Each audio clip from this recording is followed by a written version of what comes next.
Hello people, Lucho here.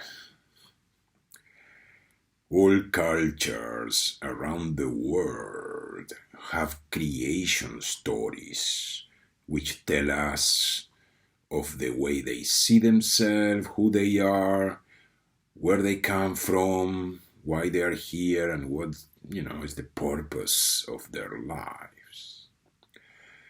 Today I would like to share with you the creation myth based on the Native American teachings. And one modern one from Leo Rutherford that I like very much. They are very short.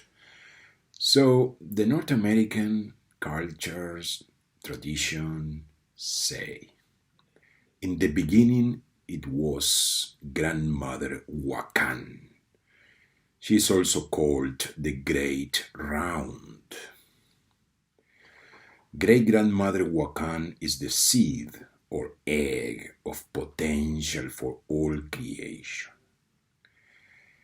Great grandmother is the zero, the circle, which is all in potential. The first number of creation is the zero. So, before creation, everything is the same as no thing.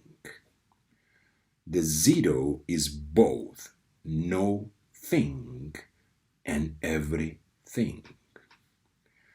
The moment of creation is when great grandmother Wakan is joined by great grandfather Sakwan. Great grandfather is like a lighting board. Great grandfather is the spark of light. So great grandfather penetrates great grandmother, the seed or egg, and they explode into a universe of opposites, yin and yang, feminine and masculine. And so creation takes place. In this moment of creation, three-dimensional existence begins. Consciousness has birthed itself into many forms. Now it can experience life, which is itself in manifestation. Everything that exists is part of the all and exists within the circle of the all. The circle of the all has no boundaries, and there can be no thing outside the all. Humans have given to the all many names, the creator, God, the force, the great mystery. But the Native American people call it Wakantanka. Wakan means holy, and Tanka means a lot. And more in modern days, they call it the Great Spirit. So that's the creation myth of the Native American people.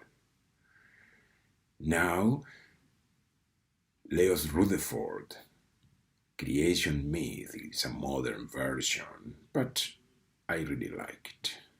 And it says, once upon a no time, in a no place, existed consciousness of absolutely nothing.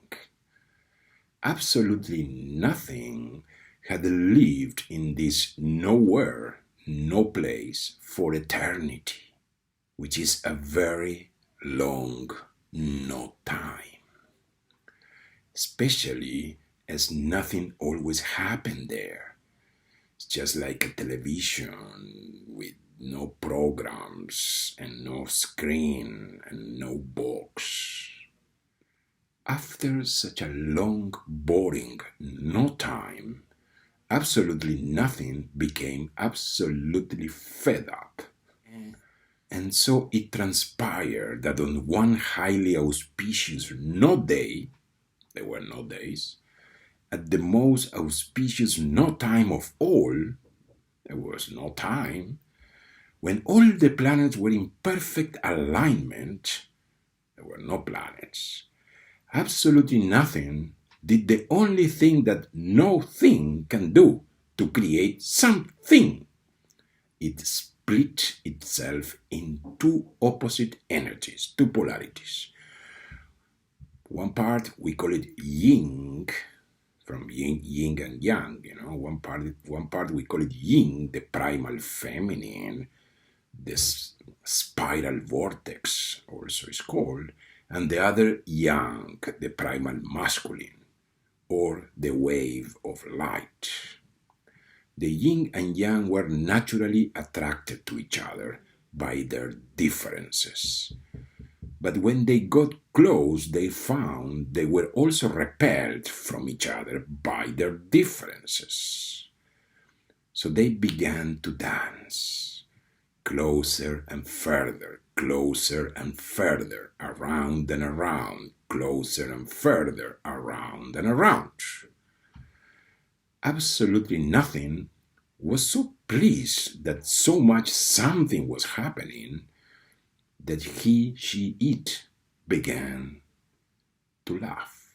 And she laughed and laughed and laughed so hard until all of a sudden she burst, she exploded in some kind of super big bang and became a universe in space and time. Thank you for watching.